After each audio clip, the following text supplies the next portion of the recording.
4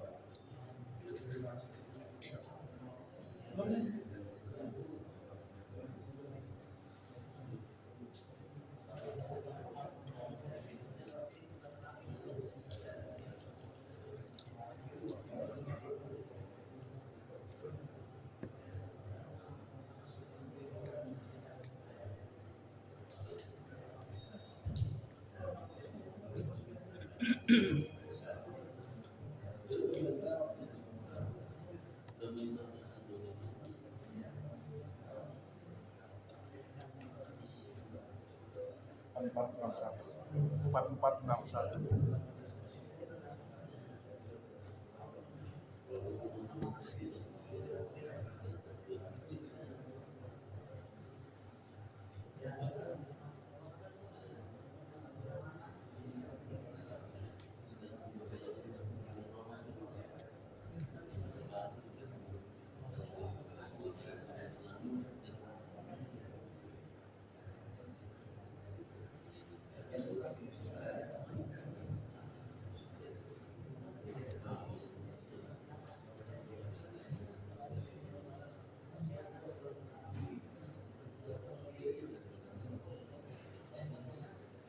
Bismillahirrahmanirrahim. Assalamualaikum warahmatullahi wabarakatuh.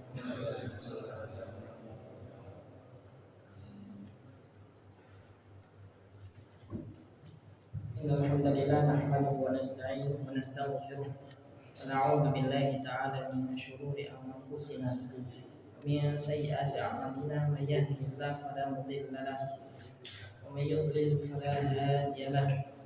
Asyhadu an la ilaha illallah wahdahu la syarika lahu wa asyhadu anna Muhammadan 'abdullahi wa rasuluh wa safiyyuhu min khalqihi wa aminuh. Allahumma salli wa sallim wa barik wa zid ala abdika wa nabiyyika Muhammadin sallallahu alaihi wa ala alihi wa sahbihi ajma'in. Qala Allah ta'ala fi kitabihil karim, a'udzu billahi minasy syaithanir rajim.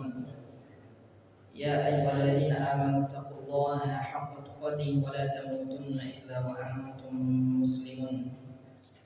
Allahumma inna nas'aluka bi asma'ikal husna wa bi sifatikal ula wa bismikal a'zami alladhi idza du'ita bihi ajabta wa idza su'ilta bihi a'tait. Nas'aluka Allahumma an taghfira dhunubana wa tastura 'uyubana wa tukaffira 'anna sayyi'atina. Allahumma ighfir lana wa liwalidina wa limashayikhina wa liman 'allamana wa liman ta'allama 'ala aydina. Allahumma amin. Alhamdulillah, puja dan puji syukur kehadirat Allah Subhanahu wa taala atas segala karunia nikmat yang Allah berikan. Salawat beriring salam semoga senantiasa terlimpahkan dan tercurahkan kepada Nabi kita Nabi Muhammad sallallahu alaihi wasallam, pada seluruh keluarga, sahabat dan seluruh pengikutnya hingga akhir zaman. Jemaah salat maghrib dan isya yang dirahmati dan diberkahi Allah Subhanahu wa taala. Pada pertemuan hari ini insyaallah kita lanjutkan kembali masuk pada Syama'il Nabi atau Syama'il Al-Muhammadiyah, di mana di pertemuan sebelumnya kita sudah membaca beberapa hadis dari ciri fisik Nabi SAW.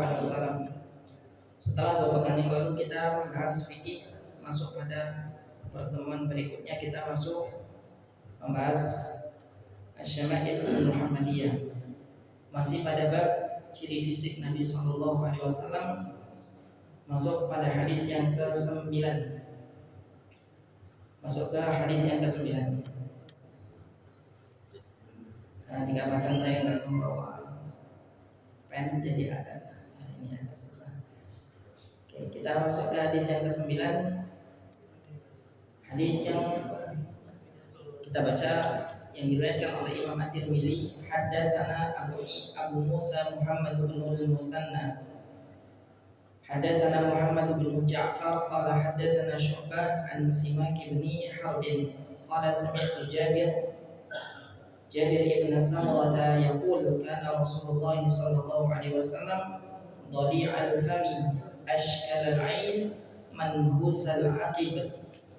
Qala Syu'bah qultu li Simakin ma dhari'ul fami qala 'azimul fam qultu ma ashkalul 'ain qala tawilu syaqqil 'ain qultu ma manhusul 'aqib qala qalilul lahmil 'aqib. Yang dirahmati Allah Subhanahu wa taala, dari telah menceritakan kepada kami Abu Musa Muhammad ibnu Al-Musanna, telah menceritakan kepada kami Muhammad ibnu Ja'far, dia berkata haddatsana Syu'bah, telah menceritakan kepada kami Syu'bah an Simak, dari Simak ibn Harb, dia berkata sami'tu Jabir ibn Samurah yaqul, aku mendengar dari Jabir bin Samurah, seorang sahabat Jabir bin Samurah, dia berkata kana Rasulullah sallallahu alaihi wasallam dhari'al fam, dahulu Nabi sallallahu alaihi wasallam sifat dari mulut beliau dhali'ah. Ini sifat yang pertama. Insyaallah nanti kita akan bahas satu persatu dari kata-kata yang disebutkan di sini. Kemudian ashkalal ain, mata beliau ashkal, manhusal aqib. Kemudian yang ketiga, tumit beliau manhus. Kemudian Syu'bah yang meriwayatkan dari Simak, beliau bertanya kepada Simak, apa maksud dari kata-kata yang di atas tadi? Maka dia mengatakan, ma dhali'ul fam, apa yang dimaksud dengan dhali'ul fam? Apa yang dimaksud dengan mulut yang dhali'? Maka beliau menjawab, azimul fam, yaitu mulut yang besar, yang lebar. Qultu, maka dia berkata kembali, saya berkata, maksudnya adalah Syu'bah berkata kembali, ma ashkalul ain. Kemudian apa yang dimaksud dengan mata beliau sallallahu alaihi wasallam ashkal? Maka beliau menjawab, tawilu syiqqil ain, yaitu lebarnya mata Nabi sallallahu alaihi wasallam. Tawilu syiqqil ain, panjang bagian celah dari mata Nabi SAW, panjang, kemudian juga lebar. Qultu, kemudian saya berkata, ma manhusul aqib, apa yang dimaksud dengan manhusul aqib? Maka beliau mengatakan qalilul lahmil aqib. Yang dimaksud dengan manhusul aqib artinya adalah tumit beliau sallallahu alaihi wasallam sedikit dagingnya. Jadi qalilul lahmil aqib. Oke. Sudah saya ringkaskan di sini, jamaah dirahmati Allah Subhanahu wa taala. Beberapa faedah yang bisa kita ambil dari hadis yang pertama. Di sini disebutkan ada 3 sifat dari Nabi sallallahu alaihi wasallam. Sifat yang pertama adalah sifat mulut Nabi sallallahu alaihi wasallam. Maka sifat yang pertama adalah mulut Nabi sallallahu alaihi wasallam azim, artinya besar.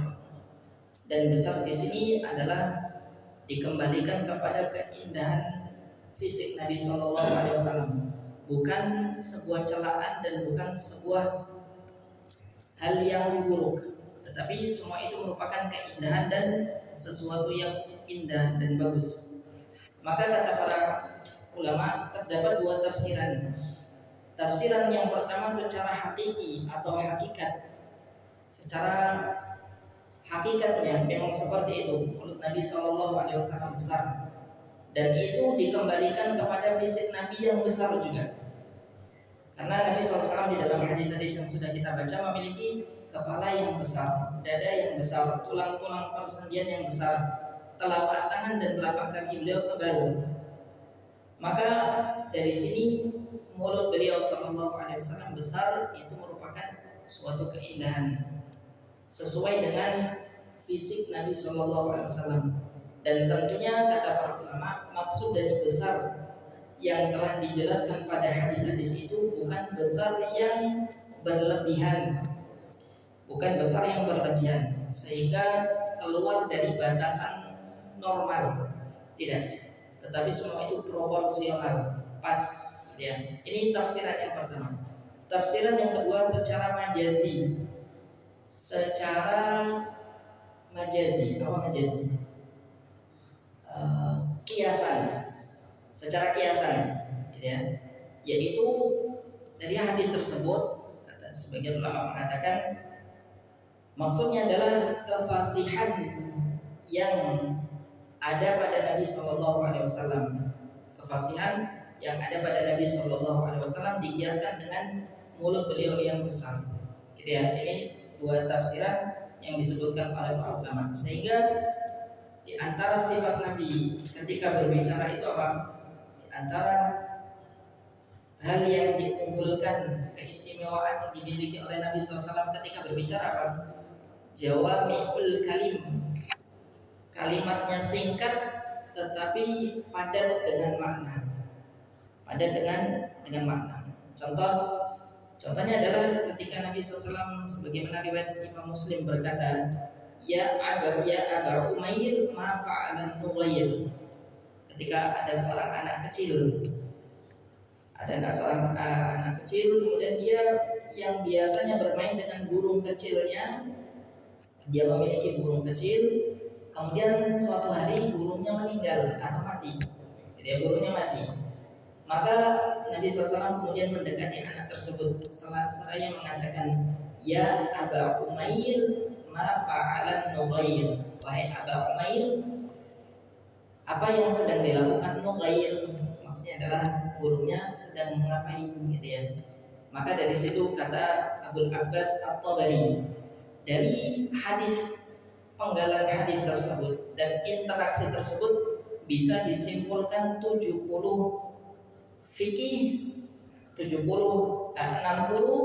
bagian di dalamnya ada fikihnya, ada faidahnya, ada hal-hal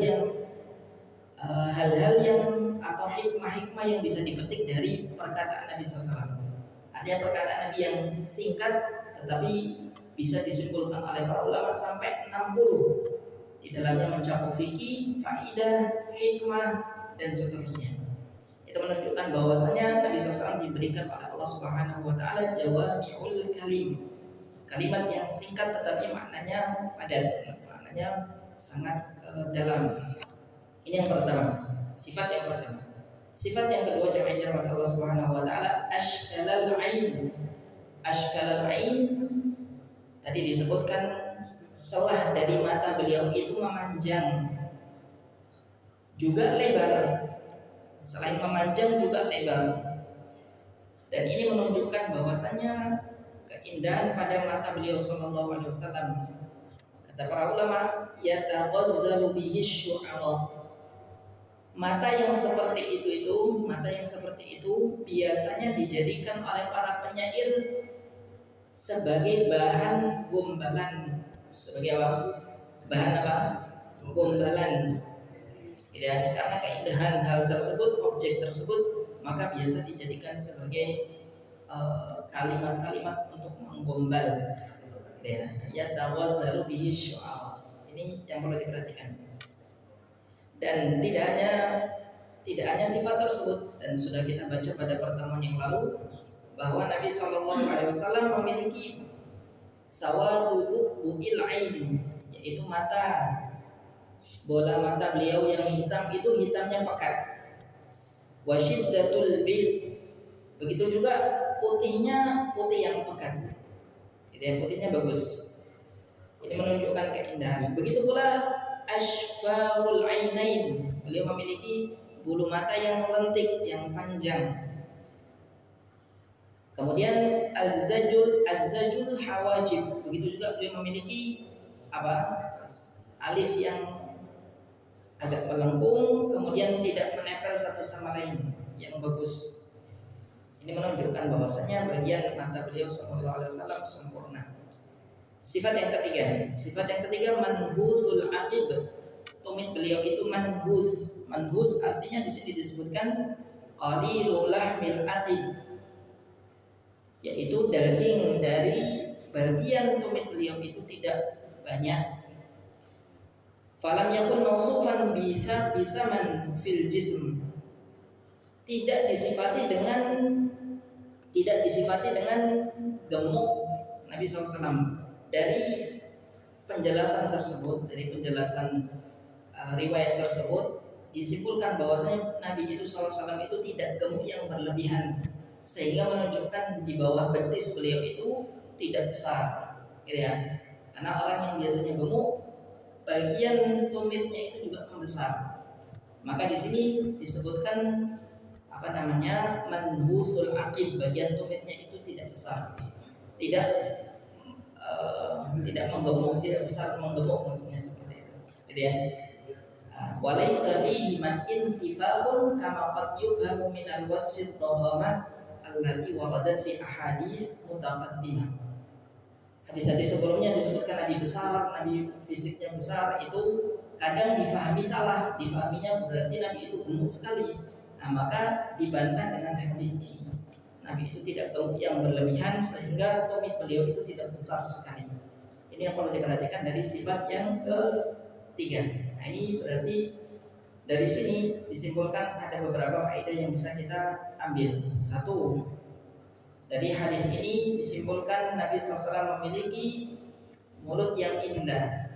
Yang kedua, memiliki mata yang indah dan memiliki tumit yang indah pula. Ini yang perlu diperhatikan dari hadis yang ke-9. Masuk ke hadis yang ke-10. An Jabir radhiyallahu taala anhu qala, langsung disingkat saja. Dari Jabir radhiyallahu taala anhu, dia berkata, "Ra'aitu Rasulullah sallallahu alaihi wasallam." Suatu kali aku melihat Nabi SAW fi lailatin idhiyan, di malam purnama, wa alaihi hullatun hamra, dan beliau sallallahu alaihi wasallam mengenakan 2 potong pakaian hullah, dua pakaian hamra berwarna merah. Faja'altu anzuru ilaihi wa ilal qamar, maka aku melihat Nabi sallallahu alaihi wasallam, wa ilal qamar, begitu pula saya melihat ke langit, melihat ke rembulan. Falahu indi ahsanu minal qamar, maka setelah aku bandingkan, ternyata Nabi itu lebih indah daripada rembulan. Ini menunjukkan bahwasanya Nabi SAW itu lebih indah daripada rembulan. Yang rembulan itu biasanya simbol keindahan bagi orang Arab. Ketika mengucapkan sesuatu, mengucapkan keindahan, maka seringkali disamakan dengan rembulan. Nah, maka di dalam hadis ini rembulan ketika dibandingkan dengan Nabi, maka rembulan kalah. Artinya keindahannya jauh di atas rembulan. Dan sudah kita sebutkan pada pertemuan yang lalu, rembulan itu cahayanya bersinar hanya beberapa hari saja. Di hari ke-14, 15, 16 itu biasanya terangnya sempurna. Tapi kalau sudah hari 20 dan seterusnya, cahayanya mulai hilang. Begitu pula ketika awal bulan, cahayanya juga redup. Tapi ketika sudah masuk 14, 15, 16 itu cahayanya terang, purnama. Sedangkan Nabi tulul hayah, kehidupan Nabi SAW itu semuanya bersinar, kata para ulama, menunjukkan bahwasanya rembulan itu kalah dari berbagai sisi dengan Nabi SAW. Ini hadis riwayat Imam Tirmidzi dan dikatakan sebagai hadis yang hasan. Hadis yang ke-11. An Abi Ishaq qala sa'ala rajulun al-Bara' ibn Azib radhiyallahu anhuma. Dari Abi Ishaq, dia berkata, seseorang bertanya kepada Al-Bara' bin Azib, salah seorang sahabat radhiyallahu anhuma. Apa yang ditanyakan? Akana wajhu Rasulillahi mithlas sayfi, apakah wajah Nabi itu seperti pedang? Ya. Faqala la bal mithlal qamar. Maka dia mengatakan, Al-Bara' bin Azib mengatakan, tidak, wajah Nabi SAW itu seperti rembulan. Seperti rembulan. Apa maksud dari hadis ini? Hadis diriwayatkan Imam Bukhari, Imam Muslim, dan tentunya Imam At-Tirmidzi. Apa yang terkandung dalam hadis ini, atau apa maksud dari hadis ini? Jemaah yang dirahmati Allah Subhanahu wa taala, yang bertanya adalah salah seorang dari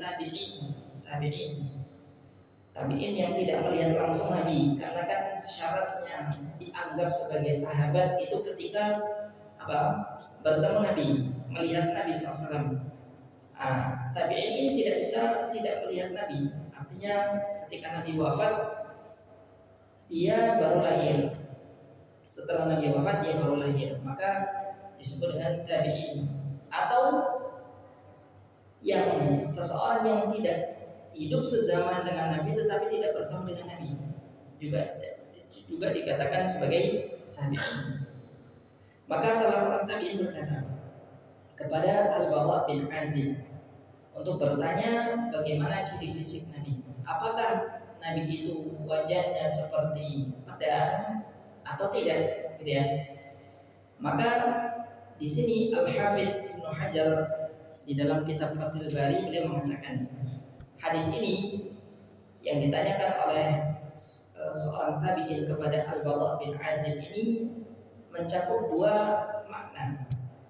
Makna yang pertama adalah maksudnya wajah Nabi itu seperti pedang, apakah lurus, gitu ya? Apakah tidak bulat tetapi lurus? Ini yang pertama kata Imam Ibnu Hajar di dalam kitab beliau. Yang kedua, maksud dari wajah Nabi itu seperti rembulan atau tidak, maksudnya dari sisi cahayanya, kilauannya, apakah seperti rembulan atau tidak, gitu ya. Maka dari sini kata Al-Imam Ibnu Hajar, wa yahtamilu an yakuna arada mithla sayfi fil lam'an was-saqal. Dan yang dimaksud oleh penanya di sini wajah Nabi itu seperti kilauan dan kehalusannya, halus dan kilauannya. Faqala bal fawqa dzalik wa adala ila al-qamari li jam'ihi as-sifataini at-tadwir wal lam'an. Maka Al-Bara bin Azib menjawab, wajah Nabi itu seperti rembulan, menggabungkan dua sifat sekaligus. Apa itu? Yaitu bercahaya dan juga apa? Dan juga agak bulat. Dan telah kita sebutkan pada hadis-hadis yang lalu, Nabi SAW itu bulatnya bukan bulat yang sempurna wajahnya, tetapi bulat yang ada panjangnya. Itu apa itu? Itu yang disebutkan dalam hadis-hadis yang lain seperti itu. Ini yang perlu diperhatikan dari hadis yang ke-11. Kita agak percepat supaya kita bisa selesaikan dan bisa ganti bab. Yang ke-12, haddatsana Abu Dawud Al-Masahifi Sulaiman ibnu Salam qala haddatsana An-Nadru ibnu Shumail an Salih ibnu Abi Al-Akhdar an Ibnu Syihab an Abi Salamah an Abi Hurairah, dari Abu Hurairah radhiyallahu ta'ala anhu. Dia berkata, kana Rasulullah abyadha ka'annama sigha min fiddatin rajil asy-sya'ri. Oke, jemaah dirahmati Allah Subhanahu wa taala, Abu Hurairah mengatakan dahulu Nabi SAW itu abyadha, wajah beliau, warna kulit beliau itu putih. Dan telah kita jelaskan bahwasanya putih dari Nabi SAW itu putih yang tercampur dengan kemerah-merahan, gitu ya. Ka'annama sigha min fiddatin, seakan-akan putih kulit beliau itu seperti celupan perak. Seperti apa? Celupan perak. Tapi jangan dibayangkan manusia perak gitu ya, yang ada di situ. Manusia silver yang ada di perempatan itu kan. Maksud dari di sini, maksud dari kilau, maksud dari perak di sini menunjukkan keindahan warna kulit beliau, menunjukkan kilauan dari warna kulit beliau, dan menunjukkan keindahan tentunya. Menunjukkan bukan perak itu bukan hal yang biasa kita pikirkan, gitu ya, biasa kita temukan kan. Tetapi perak di sini menunjukkan kulit beliau, kulit yang luar biasa keindahannya. Ini yang perlu diperhatikan. Yang kedua, rajil asy-sya'ri. Nabi SAW memiliki rambut yang rajil. Rajil itu kaku, ada kakunya. Dan telah disebutkan pada hadis-hadis yang terdahulu pula bahwasanya rambut beliau itu tidak lurus lembut seperti perempuan, tidak terurai seperti perempuan, juga tidak kaku keriting, tetapi rambut beliau lurus, ada gelombangnya. Rajil asy-sya'ar, ini yang dimaknai dengan rajil asy-sya'ar. Ini yang perlu diperhatikan. Nah, ini yang tadi dimaksud dengan perak tadi. Yang dimaksud dengan perak an-nasafa basyaratihi wa naqaha kaqalibil fiddati fi bayadi idza lama. Kebersihan, kemurnian kulit beliau itu seperti perak ketika berkilau. Artinya kulitnya indah, menggambarkan kebersihan, kemurnian dan kecerahan kulit beliau sallallahu alaihi wasallam. Ini yang perlu diperhatikan. Yang selanjutnya, hadis yang ke-13. An Jabir bin Abdullah radhiyallahu taala anhu qala. Dari Jabir bin Abdullah radhiyallahu taala anhu dia berkata, "Urida alayya al-anbiya fa idza Musa alaihi salam darbun minar rijal ka'annahu min rijali shanu'ah. Wa ra'aitu Isa bin Maryam alaihi salam fa idza aqrabu man ra'aituhu bihi syabahan Urwatu bin Mas'ud. Wa ra'aitu Ibrahim alaihi salam fa idza aqrabu man ra'aituhu bihi syabahan sahibukum yakni nafsahu. Wa ra'aitu Jibril alaihi salam fa idza aqrabu man ra'aituhu bihi syabahan Dihyah." Dari Jabir bin Abdullah radhiyallahu taala anhu dia berkata, "Urida alayya al-anbiya." Telah ditampakkan kepadaku para nabi. Ditampakkan di sini kata para ulama ada dua kemungkinan. Kemungkinan pertama dalam mimpi. Kemungkinan kedua ketika apa Pak? Malam Isra Mi'raj. Gitu ya, ketika para anbiya dikumpulkan. Sebagaimana hadis Ibnu Abbas dalam Sahih Bukhari dan Muslim. Maka ditampakkan kepada Nabi itu para anbiya. Maka Nabi mengatakan, "Fa idza Musa alaihi salam darbun minar rijal." Maka aku dapati Nabi Musa alaihi salam itu darbun minar rijal. Fisik beliau itu fisik yang proporsional. Gitu ya, proporsional fisik Nabi Musa alaihi salam.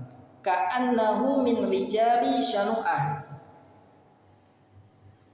Bahwa Nabi Musa alaihissalam itu fisiknya mirip orang-orang dari kabilah Shanu'ah.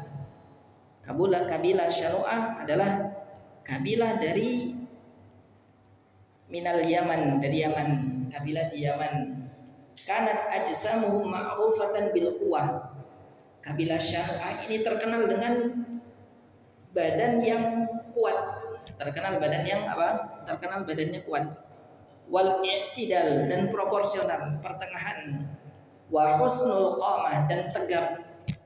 Gitu ya. Berarti dari sini kita bisa simpulkan Nabi Musa itu seperti orang dari kabilah Shanu'ah yang memiliki fisik yang kuat, tegap, kemudian proporsional. Ini Nabi Musa alaihissalam. Kemudian ka'annahu min rijali Shanu'ah. Wa ra'aitu Isa bin Maryam, dan aku mendapati Isa bin Maryam, Nabi Isa alaihissalam. Fa idza aqrabu man ra'aituhu bi syabahan Urwatu bin Mas'ud. Ternyata Nabi Isa alaihissalam fisik beliau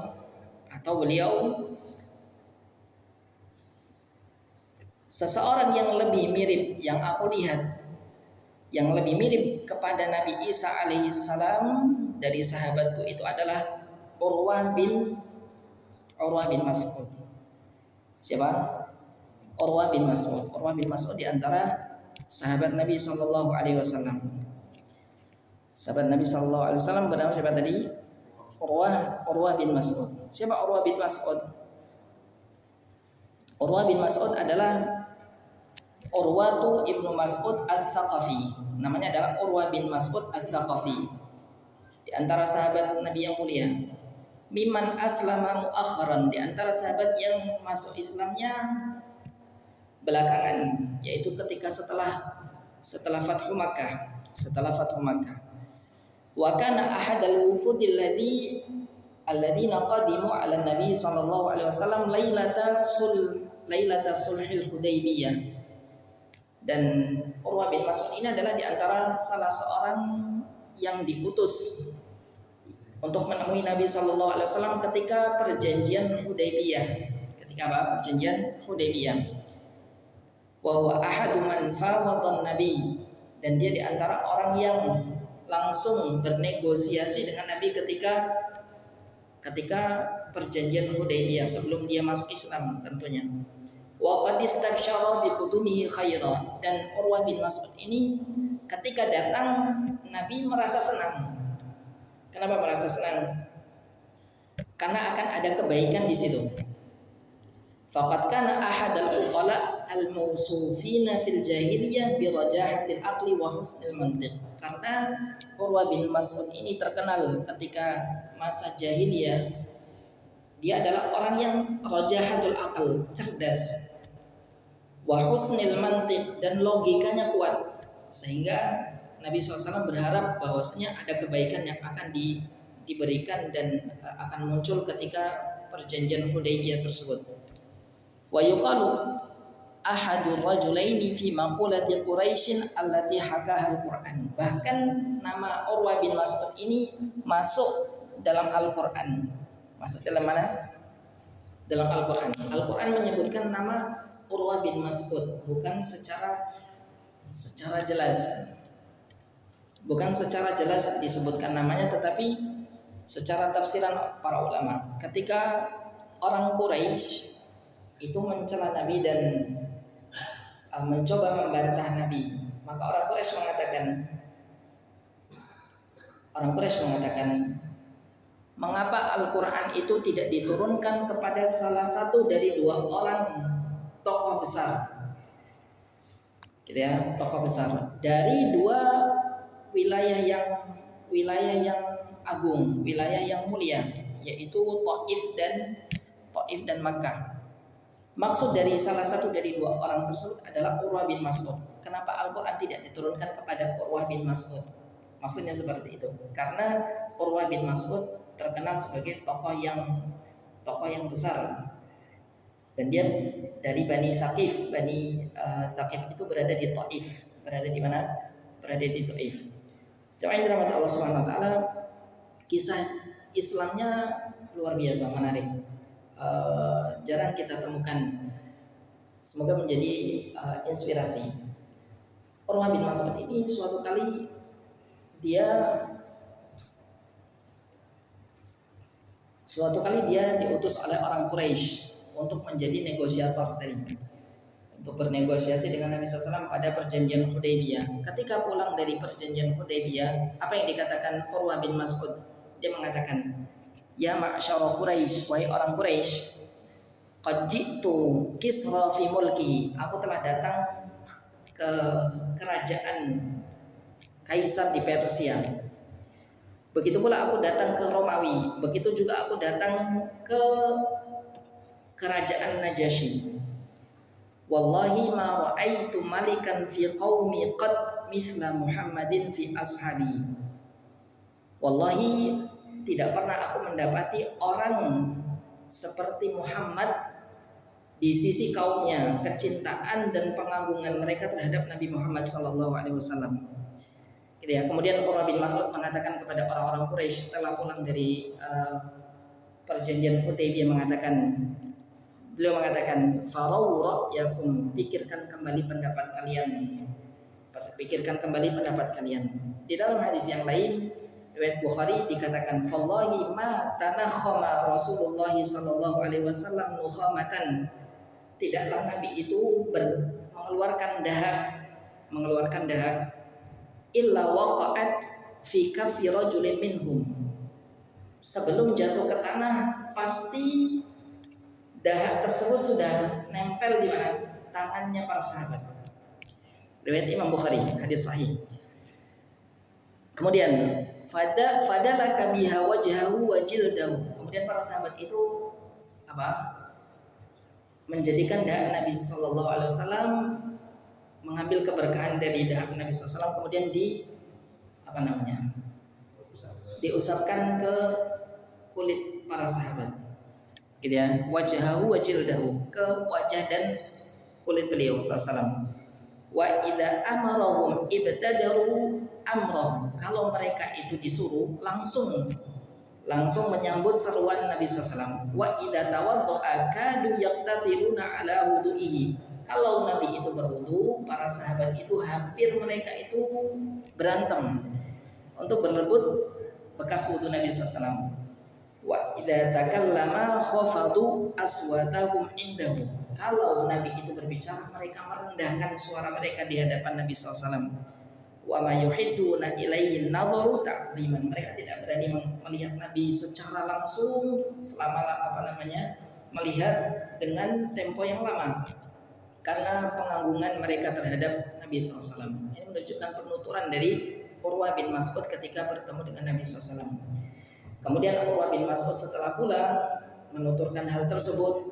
Kemudian sampai pada waktu Fathu Makkah. Setelah Fathu Makkah, singkat kata, kemudian Urwah bin Mas'ud ini datang ke Madinah untuk masuk Islam. Ketika masuk Islam, Urwah bin Mas'ud ini mengatakan kepada Nabi, "Ya Rasulullah, izinkan aku berdakwah kepada kaumku di Taif." Gitu ya. Nabi pernah dilempari batu di mana? Di Taif. Maka kata Nabi, jangan. Kalau kamu kembali kepada mereka, mereka pasti akan membunuhmu. Izin pertama ditolak. Izin kedua, "Ya Rasulullah, izinkan saya berdakwah kepada kaumku." Yang kedua. Kemudian ditolak lagi oleh Nabi. Urwah bin Mas'ud ini mengatakan, "Ya Rasulullah, mereka itu mengagungkan saya ya Rasulullah. Kalau saya tidur mereka nggak berani membangunkan saya. Kecintaan mereka terhadap anak gadis mereka itu lebih besar kecintaan mereka kepadaku," kata Urwah bin Mas'ud. Maka Nabi mengatakan, "Kalau seperti itu ya sudah, boleh pulang." Maka ketika Urwah bin Mas'ud ini datang kepada kaumnya, kemudian mereka memiliki tradisi, memiliki kebiasaan. Apa itu? Ketika seseorang safar, maka ketika kembali kepada desa mereka, mereka akan datang kepada Lata, berhala mereka. Kemudian mereka akan tawaf dulu, menggunduli rambutnya dulu, baru masuk ke rumahnya. Tetapi Urwah bin Mas'ud setelah masuk Islam, dia tidak melakukan hal tersebut. Maka singkat kata, orang-orang di sekitar Urwah bin Mas'ud ini merasa marah dan mereka tahu bahwasanya Urwah ini telah masuk Islam. Maka mereka memiliki rencana untuk membunuh Urwah bin Mas'ud.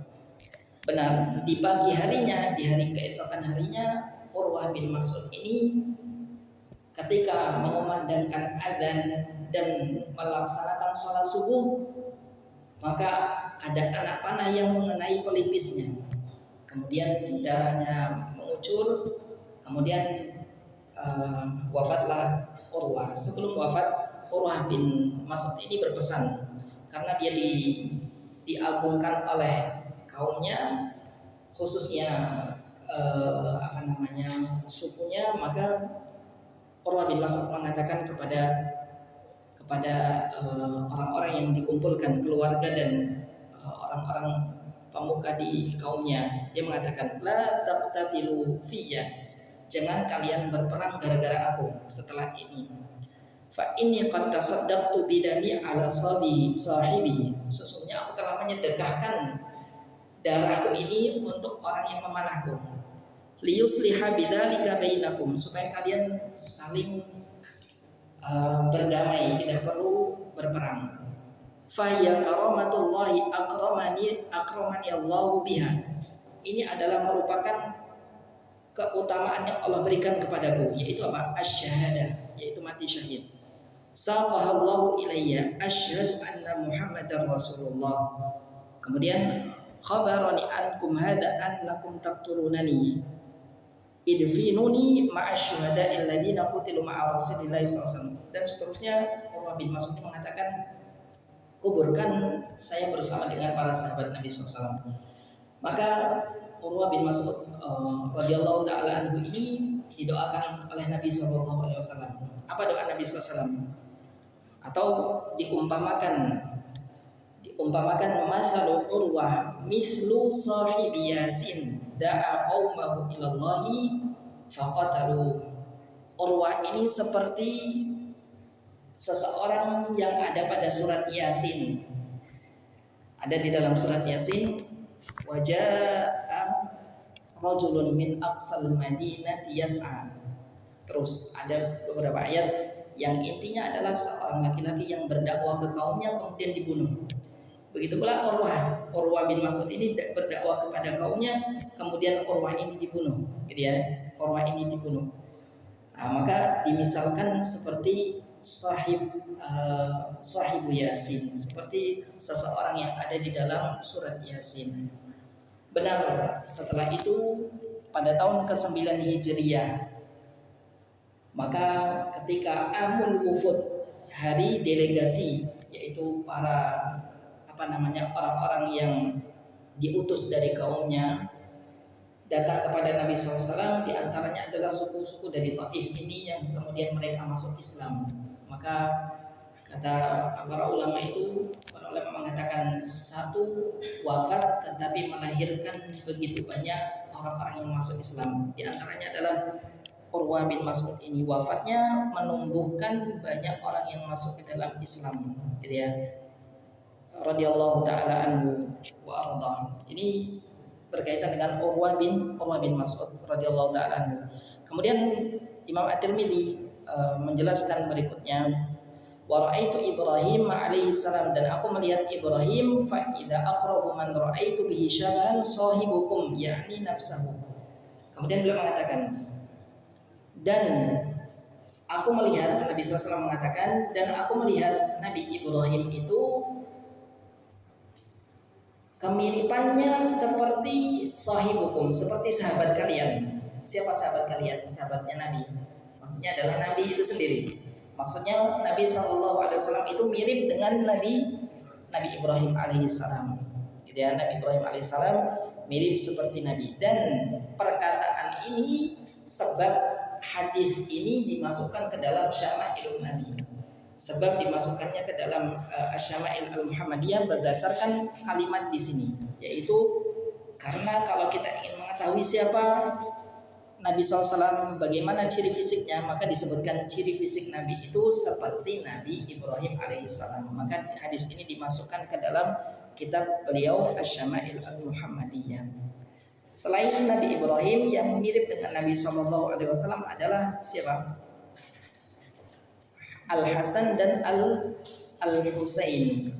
Gitu ya, Al-Hasan dan Al-Husain. Akan tetapi Al-Hasan lebih mirip kepada Nabi dibandingkan Al-Husain, gitu ya. Begitu pula Ja'far ibnu Abi Thalib. Ja'far anaknya Abi Thalib, ibnu Abi Thalib radhiyallahu taala anhu. Gitu ya. Ini yang perlu diperhatikan. Kemudian terakhir, wa ra'aitu Jibril fa idza aqrabu man ra'aitu bihi syabahan dihyah. Dan aku melihat bahwasanya Nabi Jibril, malaikat Jibril alaihi salatu wassalam, orang yang mirip dengan malaikat Jibril ketika dia berwujudkan manusia itu adalah Dihyah Al-Kalbi, gitu ya. Dihyah ibnu Khalifah Al-Kalbi radhiyallahu taala anhu, kana mausufan bi jamalil khilqah. Dihyah ini adalah di antara sahabat Nabi yang terkenal ketampanannya. Malaikat Jibril ketika berubah menjadi sosok manusia, gitu ya, kemudian bertemu dengan para sahabat itu sering berubah wujudnya menjadi Dihyah bin Khalifah Al-Kalbi ini. Namanya adalah Dihyah bin Khalifah Al-Kalbi. Anak kita bisa dinamakan dengan Dihyah, gitu ya, supaya ketularan gantengnya, gitu ya. Ini yang perlu diperhatikan dari hadis yang ke berapa tadi? Ke-12. Ya.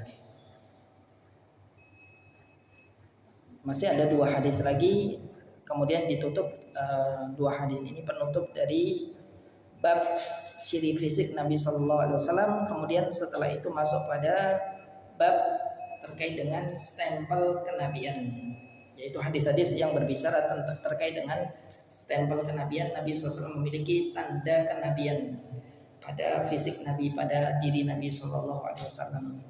2 hadis yang ringkas insyaallah kita selesaikan pada pertemuan selanjutnya. Setelah itu masuk pada bab yang kedua, yaitu bab berkaitan dengan stempel kenabian. Itu saja mungkin yang bisa kita pelajari pada malam hari ini.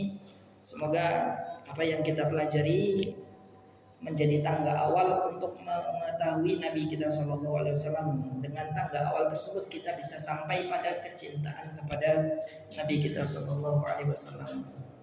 Kita cukupkan, kita akhiri dengan hamdalah dan doa kafaratul majlis. Alhamdulillahirabbil alamin. Subhanakallahumma wa bihamdik asyhadu an la ilaha illa anta astaghfiruka wa atubu ilaik. Assalamualaikum warahmatullahi wabarakatuh.